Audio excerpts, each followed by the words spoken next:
Всяка връзка между двама души е уникална вселена. Всяка връзка има своята история, моменти на радост и своите трудности. Казват, че за истинската любов няма значение разстоянието, но наистина ли е така? Срещите са редки и интензивни, а разделите всеки път ви посрещат с болка от бъдещата липса. Копнежът да бъдете с любимия човек и невъзможността това да се случва всеки ден предизвиква еуфория при всяка среща, която бързо преминава в тъга от раздялата. До следващия път. Как да направите така, че връзката да проработи и кои са най-честите предизвикателства, които стоят пред връзките от разстояние? Преди да се впуснете във връзка от разстояние, има няколко неща, които е добре да знаете. Първо, комуникацията е от ключова важност. Комуникацията е основата, която крепи връзките от разстояние.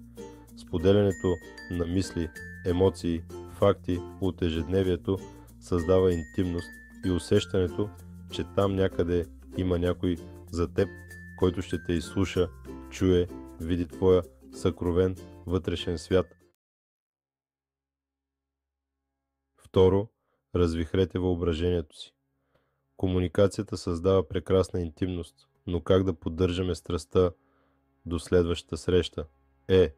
Тук е моментът да разгорешите въображението си и да научите изкуството на мръсните приказки.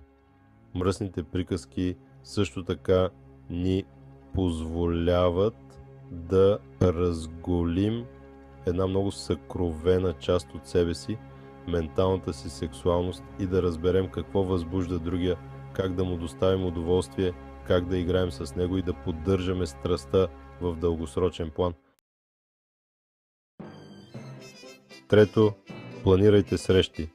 Няма нищо по-хубаво от това да знаете, че скоро ще се видите.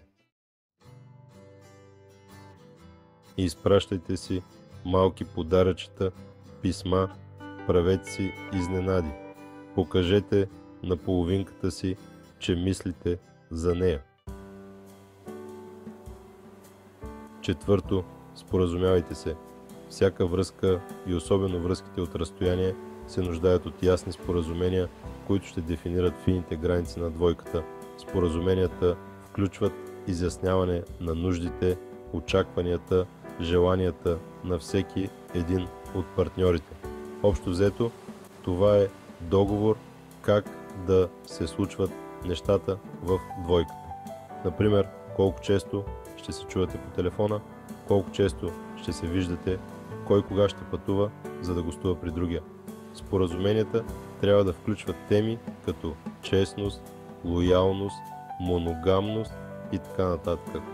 Коректните споразумения ще създадат доверие и прозрачност във връзката ви. Пето, доверието е в основата на всичко. Да бъдеш честен с този, когото обичаш, винаги е важно, без значение дали връзката е от разстояние или не. Некоректността, лъжите, подвеждането и заблуждаването не носят нищо добро за връзката, напротив. Нечестността във всички нейни форми създава травма от предателство и ранява доверието. Да, изневярата е основният червен флаг, който изкушава партньорите почти на всеки ъгъл. Дали ще се подадете на изкушението или не, е ваш собствен избор. Но, както се казва, всяка лъжа е опашата и винаги излиза наяве, което ще постави връзката ви под въпрос. Ще рискувате ли да я загубите?